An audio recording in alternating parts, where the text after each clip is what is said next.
ام المومنین اما عائشہ صدیقہ رضی اللہ تعالیٰ عنہ، ان کی خصوصیت، انفرادیت، اس کے بارے میں آپ ہمیں کچھ بتائیں۔ جی بہت ساری امتیازی شانیں ہیں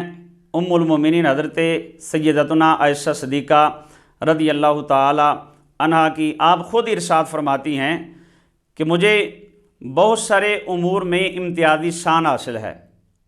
جیسا کہ آپ فرماتی ہیں کہ میں حضور کی ازواج میں واحد ہوں اور یکتا ہوں جس کے ساتھ نبی کریم علیہ الصلوۃ والسلام نے کمواری کی حالت میں نکاح فرمایا ہے، وہ فقط ازواج میں میری ذات ہے۔ اسی طرح آپ رضی اللہ تعالی عنہ فرماتی ہیں کہ میں ہی حضور کی وہ زوجہ ہوں کہ جس کے والد گرامی اور جس کی والدہ مہاجرہ ہیں، کسی اور زوجہ کو یہ شرف اور یہ عظمت حاصل نہیں، یہ مجھے حاصل ہے۔ اسی طرح آپ کی انفرادیت اور آپ کی امتیازی شان یہ ہے، آپ رضی اللہ تعالیٰ عنہ آپ خود بیان فرماتی ہیں کہ کسی بھی زوجہ کے متعلق اللہ رب العزت نے براءت میں قرآن نازل نہیں فرمایا سوائے میرے حوالے سے رب ذوالجلال نے میری براءت میں، میری پاکیزگی میں اللہ نے قرآن نازل فرمایا ہے، یہ میری امتیازی شان ہے۔ اسی طرح آپ فرماتی ہیں کہ ایک ہی برتن میں، جس برتن میں رسول اکرم صلی اللہ علیہ وسلم غسل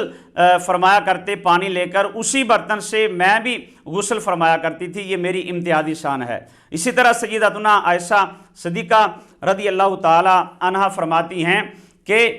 نبی کریم علیہ الصلوۃ والسلام نماز تہجد کا اہتمام فرمایا کرتے، چونکہ آپ پر فرض تھی، تو آپ اس حالت میں نماز تہجد ادا فرماتے کہ میں سامنے لیٹ کر سوئی ہوئی ہوتی تھی۔ یہ قرابت اور یہ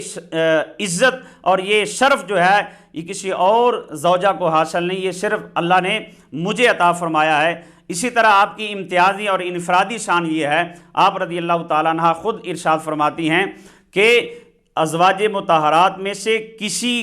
بھی بیوی کو یہ ممتاز اور انفرادی شان حاصل نہیں کہ نبی کریم علیہ الصلوۃ والسلام کے لحاف میں میں سوئی ہوتی تھی تو رب ذوالجلال قرآن کی آیات کو نازل فرمایا کرتا تھا۔ اور اسی طرح فرماتی ہیں کہ رسول اکرم صلی اللہ علیہ وسلم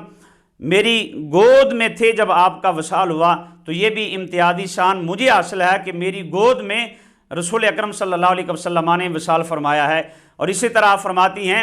کہ میری ہی باری کے دن آقا دو جہاں علیہ الصلوۃ والسلام نے وصال فرمایا، یہ بھی میری امتیازی شان ہے۔ اور یہ خاص طور پر آخری جو امتیازی شان میں عرض کرنے لگا ہوں، اور بہت ساری ہیں، آپ فرماتی ہیں وہ میرا ہی حجرہ ہے